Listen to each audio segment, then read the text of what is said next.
اللہ تبارک و تعالیٰ نے زمین و آسمان میں بہت ساری چیزوں کو پیدا فرمایا ہے، لیکن ساری چیزیں استعمال کرنے کی اجازت عطا نہیں فرمائی۔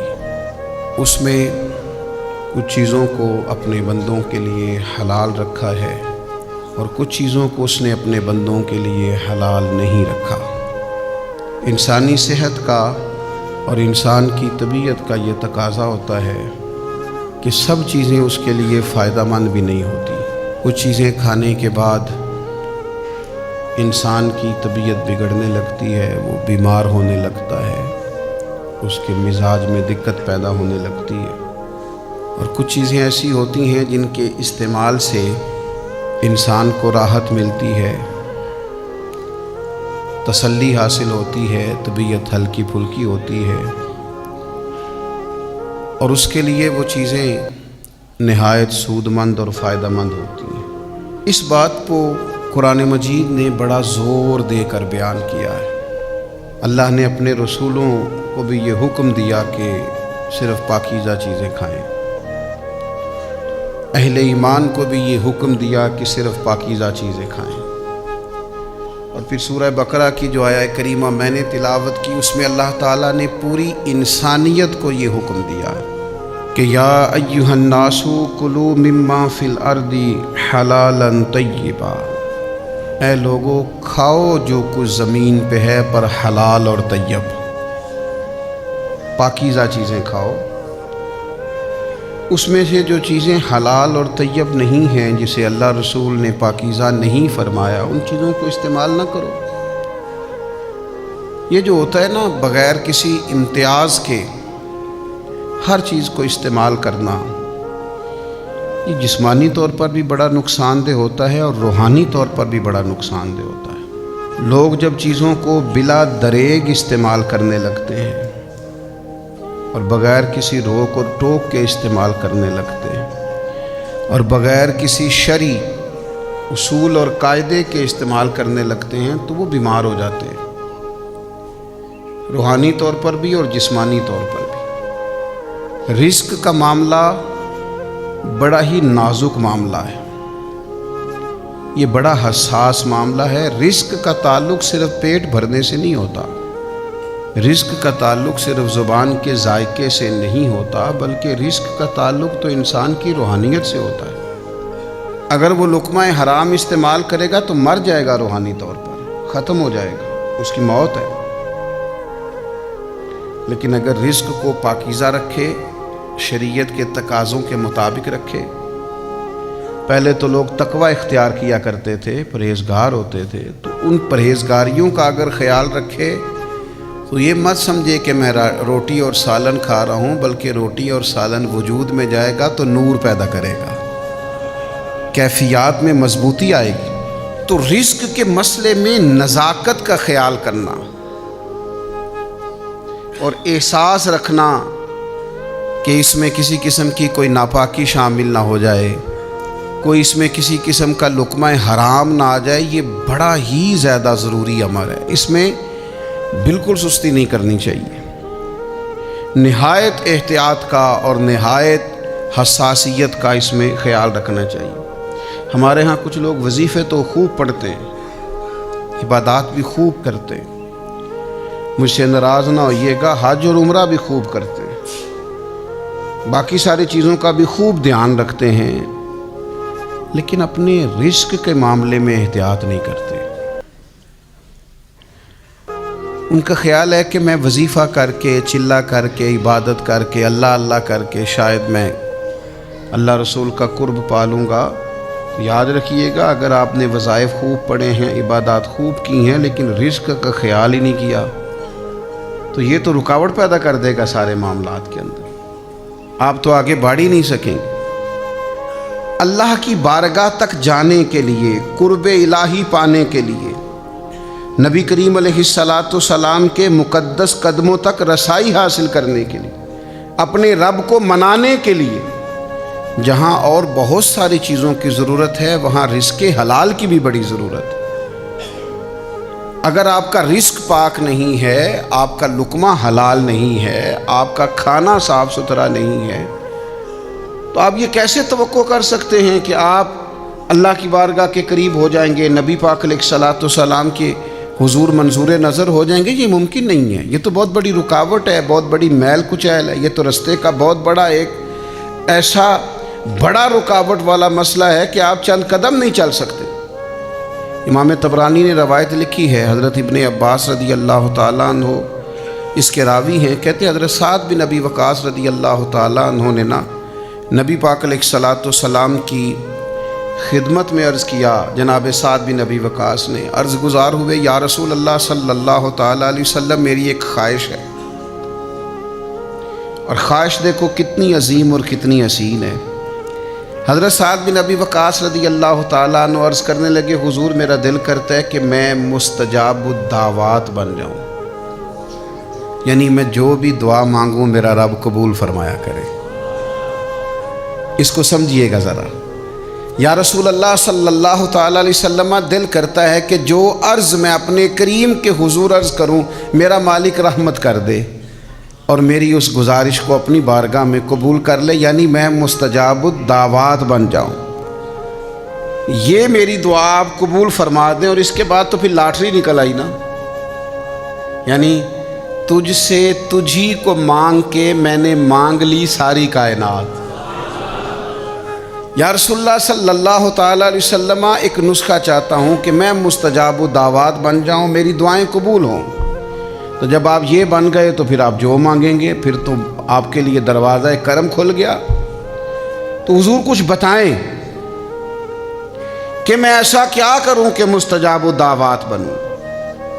اب مجھے بتائیے، یہاں آج کل ہمارے عرف میں لوگ کہتے ہیں جناب آپ یہ وظیفہ پڑھیں، اس کے بعد یہ پڑھیں، اس کے بعد یہ پڑھیں، پھر اس کے بعد آپ دعا مانگیں۔ اچھی بات ہے، بڑی عمدہ نصیحت ہے اگر کوئی کسی کو اس طرح کہتا ہے۔ کچھ لوگ کہتے ہیں جناب آپ فلاں مقام پہ چلے جائیں اور وہاں جا کے دعا مانگیں تو دعا قبول ہوگی۔ بالکل ٹھیک ہے، کوئی انکار نہیں، بعض ایسے مقامات ہیں جو مقدس ہیں، وہاں کی حاضری اللہ نصیب کرے تو دعائیں قبول ہوتی ہیں۔ پر امام طبرانی حضرت عبداللہ ابن عباس رضی اللہ تعالیٰ عنہ سے یہاں جو روایت لائے ہیں اس میں جو ایک بالکل ہی انفرادی پہلو اللہ کے حبیب علیہ السلام نے ہمیں عطا کیا اور ہماری سوچوں کو ایک نیا زاویہ سرکار نے عطا کیا۔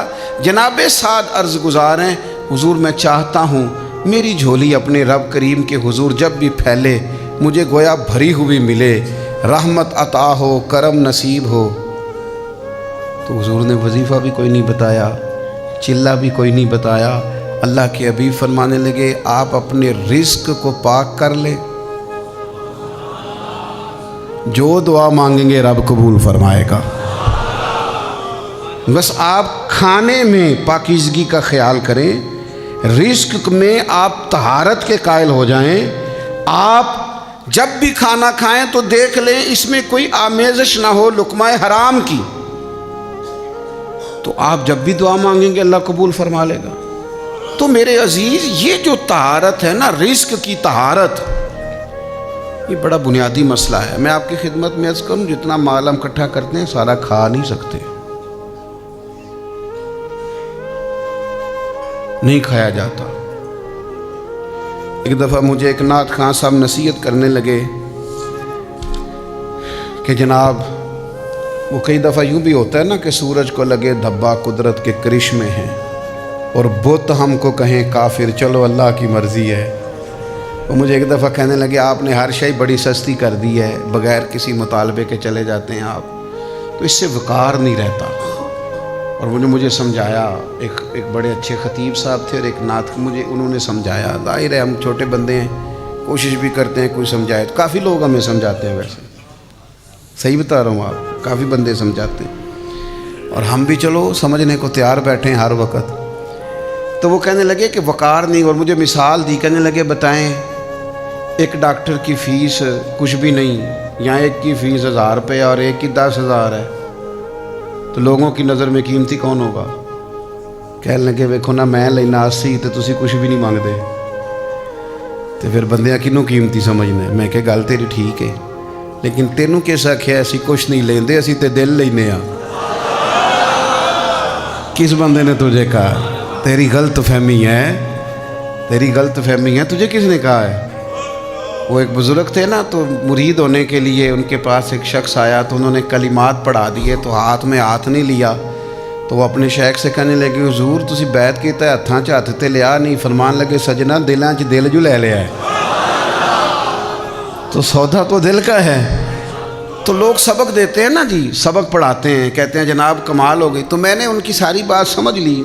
میں نے کہا جی آپ نے مجھے بڑا سمجھایا ہے، آپ کی 80,000 فیس ہے اور بقول آپ کی آپ 2 محفلیں کرتے ہیں ایک دن میں، تو روٹیاں کنیاں کھاندے ہو؟ کہنے لگا جی وہ 2-3 آئی، تو میں کیسی تے تسی انج منگدے ہو جی میں 100 کھاندے ہو روز دی۔ بھئی کتنی روٹیاں کھا سکتے ہیں بتائیں؟ اللہ نے بندے کا پیٹ اتنا بڑا نہیں بنایا، 2-3 کھا لے گا کیا کرے گا؟ تو میں 81 ایک تے 80 2 160 آپ روز لیتے، کھاتے کتنا کو؟ چپ کر گیا۔ تو میں نے کہا جب اللہ نے آپ کو لمیٹڈ بنایا تو ان لمیٹڈ کیوں ہوتے؟ حضور کی ثنا خوانی کرنی ہے، کر کے تو دیکھو، اس میں تو کرم ہی بڑا ہے، اس میں تو عطا ہی بڑی۔ تو میرے عزیز یاد رکھیے گا، یہ مت سمجھے کہ رزق اگر آپ کا پاک ہے تو یہ کوئی معمولی بات ہے، یہ تو آپ کی دعاؤں کی قبولیت کا سبب۔ اور دوسری حدیث تو ترمذی میں حضور علیہ السلام فرماتے ہیں ایک شخص لمبا سفر کر کے آتا ہے، اس کے کپڑے گردآلود ہیں، اور آتا ہے سے کیا مراد ہے؟ تو شارحین حدیث فرماتے ہیں لمبا سفر کر کے آتا سے مراد یہ کہ مکے آتا ہے، مدینے آتا ہے، حرمین آتا ہے، اور پھر دعا مانگتا ہے یا رب یا رب یا رب، لیکن حضور فرماتے ہیں اس کی دعا قبول نہیں ہوگی۔ اتنا لمبا سفر کیا ہے، کپڑوں پہ گرد پڑی ہے، بڑی تکلیف برداشت کی ہے، حضور کیوں قبول نہیں ہوگی؟ تو حضور فرماتے ہیں اس لیے کہ اس نے جو کھایا ہے وہ بھی حرام پیسوں کا ہے، جو پیا ہے وہ بھی ناجائز پیسوں کا ہے، اور جو کپڑے پہنے ہیں وہ بھی اس کے لیے جائز نہیں تھے۔ تو یہ جو اس کے رزق کی ناپاکی ہے، اس نے اس سے اس کے رب کا رشتہ کمزور کر دیا۔ وہ کریم رب جو گناہگار سے گناہگار کی دعا بھی قبول کرتا ہے، اس کی قبول نہیں کرتا جس کا رزق پاک نہ ہو، جس کے رزق میں طہارت نہ ہو، جس کی روزی روٹی ناپاک ہو، اس کی دعائیں اللہ کے حضور قبول نہیں ہوتی۔ میرے عزیز یاد رکھیں، اس میں تھوڑی احتیاط کریں۔ آج کل نا بڑی بے احتیاطی ہے۔ مجھے ایک بات کہہ لینے دیں، ہم کسی چیز سے کسی کو منع کرتے ہیں، وہ ساتھ ہی 2 فتوے اور لے آتا ہے۔ وہ کہتا ہے جی میں نے فلانے سے پوچھا ہے، آپ تو کہہ رہے تھے۔ ایک دوست مجھ سے پوچھ کے گئے کہ انشورنس کرانی چاہیے، میں نے کہا یار بچنا ہی بہتر ہے۔ تو 4 فتوے میرے پاس لے آئے، کہنے لگے مجھے فلانے نے بھی کہا ہے کرا لیں، فلانے نے بھی کہا ہے کرا لیں، فلانے نے بھی کہا ہے کرا لیں۔ تو میں نے کہا مسئلہ پتہ کیا ہے؟ آپ کا پروگرام بن گیا کرانے کا، آپ کا نا اب ارادہ ہے، آپ نے کرانی ہے تو دلیل بھی کہیں نہ کہیں سے مل ہی جائے گی۔ تو کہنے لگے آپ اتنے انکاری کیوں ہیں؟ میں نے کہا میں اس لیے انکاری ہوں کہ میری انشورنس میرے رب نے کر کے بھیجا ہے۔ کتنی عمر جیے گا، کتنا رزق کھائے گا، کتنے بچے ہوں گے، کتنی سانسیں ہوں گی، یہ تو لکھی ہوئی ہے، تو نہیں کرانے کی کیا ضرورت ہے؟ جب ہر چیز طے ہے تو آپ نے نہیں کیوں کرانی ہے؟ وجہ۔ اور پھر بڑے سیانے ہیں، بڑے بڑے عجیب و غریب قسم کے فتوے، فلانی چیز بھی تھوڑی سی گول کر لو، فلانی بھی۔ تو مجھے کہنے لگے کہ چلیں اختلاف تو آ گیا نا، پھر بھی گنجائش تو بن گئی۔ تو میں نے کہا پھر بھی میرے پاس بخاری کی حدیث ہے، نبی پاک علیہ السلام نے فرمایا ایک حلال ہے وہ بھی واضح ہے، ایک حرام ہے وہ بھی واضح ہے، ایک میں شک ہے۔ میرے کریم رسول فرماتے ہیں شک والی چیز سے بھی بچنا، تم نے شک والی چیز سے بھی بچنا ہے۔ اپنے رزق کو آلودہ نہ ہونے دینا، اپنے معاملات زندگی کے اندر طہارت رکھنا۔ کیا کریں، کس طرح آپ کی خدمت میں عرض کریں کہ یہاں صرف کھربوں روپے والا ہی بددیانتی نہیں کرتا، ریڑی والا بھی دکھانے کو پھل اور لگاتا ہے، اور جب آپ لینے جاتے ہیں تو کہتا ہے نہیں میں نے سارے ملا کے بھیجنے ہیں۔ بھئی آپ نے آگے آگے بڑے بڑے کیوں لگائے تھے؟ ہاتھی کے دانت دکھانے کے اور کھانے کے اور۔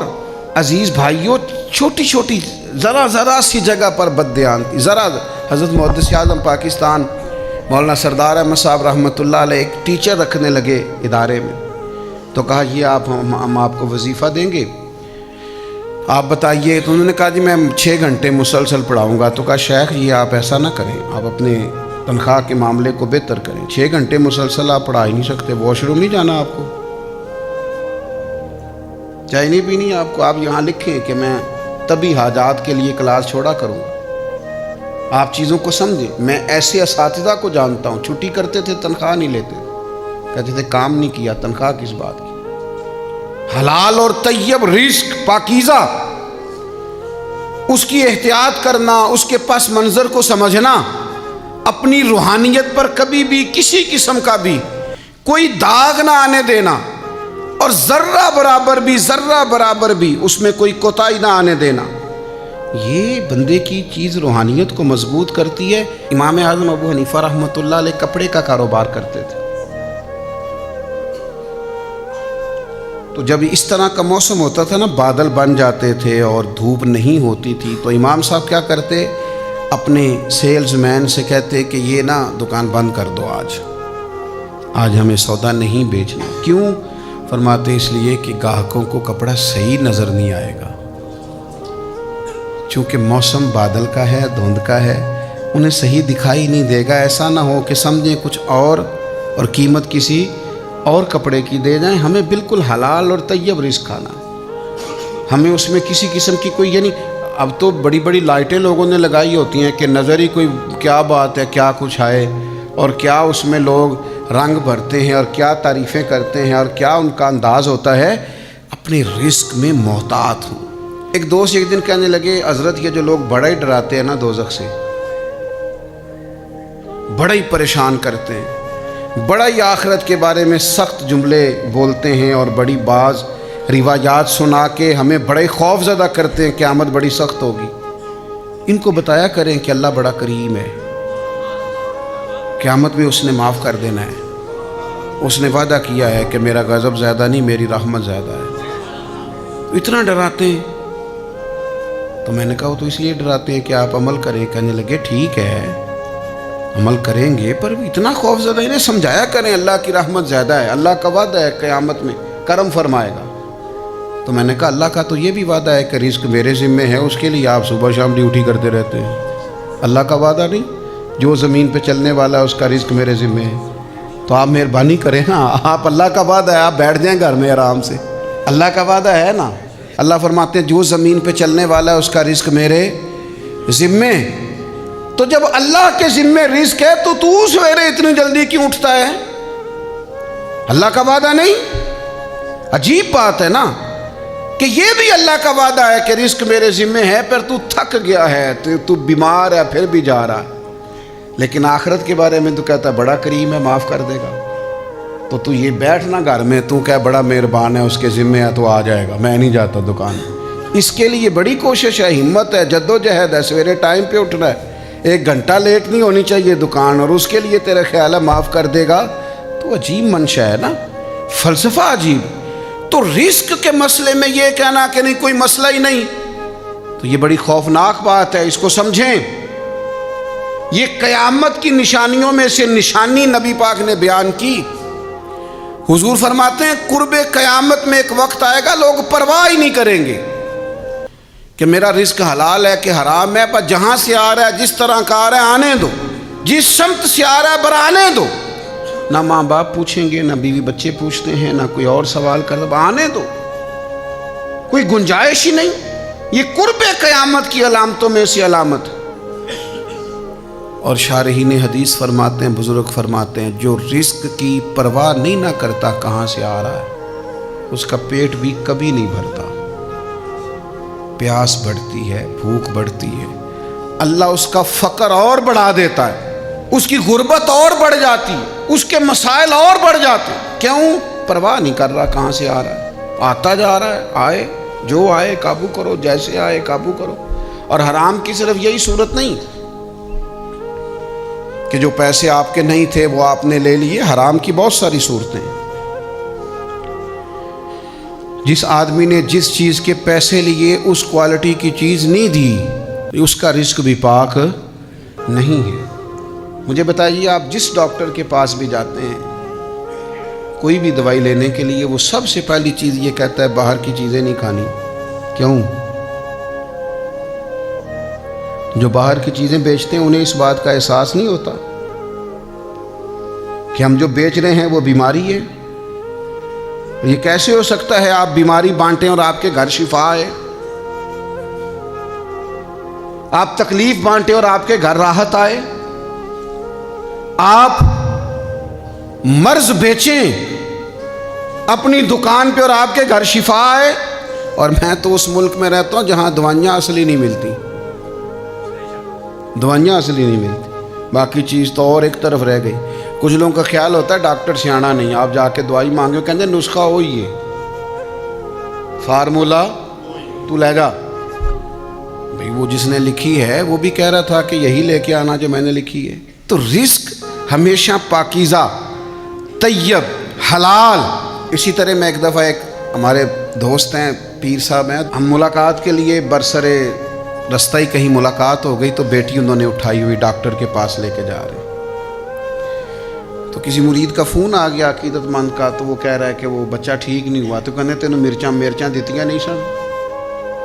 انہوں نے تخا تینوں بتیاں بھی دیتیاں سن، کیوں نہیں ساڑیاں تو؟ میرا چونکہ دوست تھا تو میں کیا اپنی بچی ڈاکٹر کو لے چل رہے ہیں، انہوں مرچاں دے جانا ہے، انہوں میں آ کے کسی چنگے ڈاکٹر کو مکھائے۔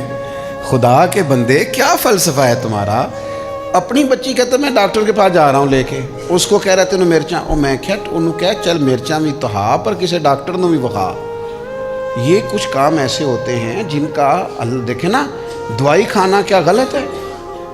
یہ جو ادویات ہے اس میں شفا کون پیدا کرتا ہے؟ تو آپ کیوں تہمات کا شکار ہیں، کیوں وہموں کا شکار ہیں؟ تو پاکیزگی رزق ایک بڑا ضروری مسئلہ ہے، اس میں بہت زیادہ احتیاط کی ضرورت ہے۔ اللہ کے پیارے حبیب صلی اللہ تعالیٰ علیہ وسلم نے نا ایک مثال بیان فرمائی، مسند امام احمد بن حنبل میں حدیث ہے، اور اس مثال نے نا کچھ چیزوں کو واضح کیا۔ یعنی کچھ چیزیں ایسی ہوتی ہیں جو تفصیل طلب ہوتی ہیں کہ رزق میں حلال اور حرام کا خیال رکھنا ہے تو کس حد تک رکھنا ہے۔ تو نبی پاک صلی اللہ تعالیٰ علیہ وسلم نے نا ایک مثال بیان کر کے اس ساری تفصیل سے آگاہ کر دیا کہ رزق کے معاملے میں محتاط کتنا رہنا۔ حضور فرمانے لگے کسی شخص نے 10 دینار کا لباس خریدا ہے لیکن اس میں 1 دینار ناجائز ہے، اس کی جو قیمت خرید ہے وہ 10 ہے، لیکن اس میں جو اس کا اپنا نہیں، جو ناجائز شامل ہو گیا وہ 1 ہے، 9 روپے اس کے اپنے۔ حضور فرماتے ہیں اگر اس نے 10 دینار کا جوڑا خریدا اور 1 دینار اس میں حرام کا ہے اور وہ 10 دینار کا جوڑا پہن کے اس نے نماز پڑھی، اللہ اس کی نماز قبول نہیں فرمائے گا۔ 9 دینار اپنے ہیں، اتنی بھی آمیزش حرام کی رب قبول نہیں کرتا، پسند نہیں فرماتا کہ 9 گنا اس میں جائز ہے، صرف 1 حصہ ناجائز ہے، تو وہ قابل قبول نہیں ہے۔ اس حد تک نبی کریم صلی اللہ تعالیٰ علیہ وسلم نے رزق کے معاملے میں ہمیں احتیاط کرنے کا کہا۔ نوجوانوں میں آپ کی خدمت میں ایک بات عرض کروں گا، اسے ہمیشہ یاد رکھنا، زیادہ پیسے بہتر نہیں ہوتے، پیسے برکت والے بہتر ہوتے ہیں۔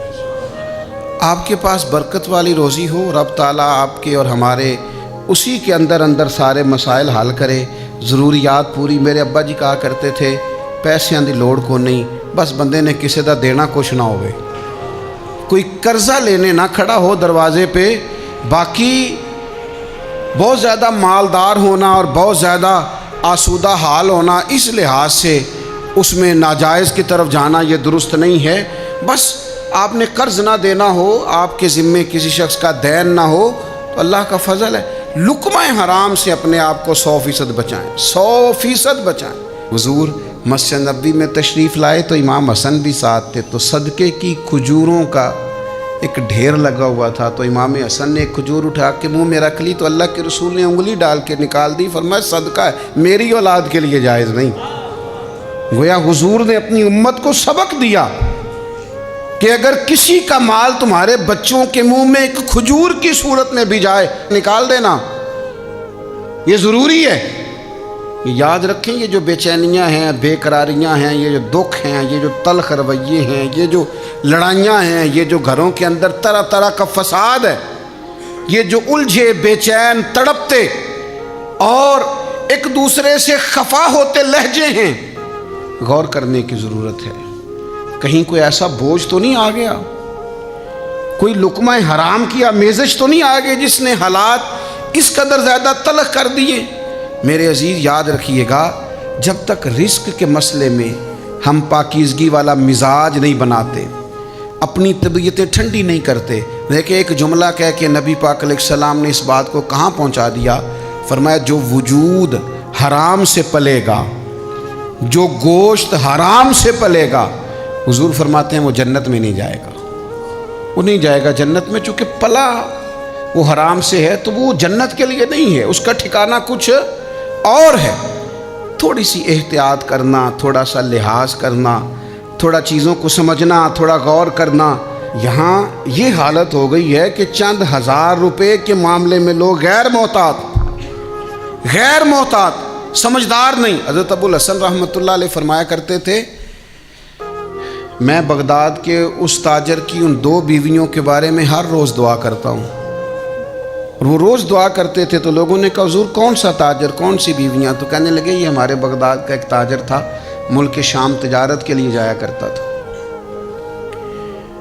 تو اس کو وہاں مہینوں رہنا پڑتا تھا، سفر بھی بڑا لمبا تھا، ظاہر ہے گھوڑے پہ یا پیدل جانا پڑتا تھا، اونٹ پہ جانا پڑتا تھا۔ تو اس نے سوچا میں مالدار ہوں، وسعت ہے، تو وہاں نکاح کر لیا، اس نے ایک شادی کر لی، مکان بھی لے لیا، پہلی بیوی کو بتایا نہیں۔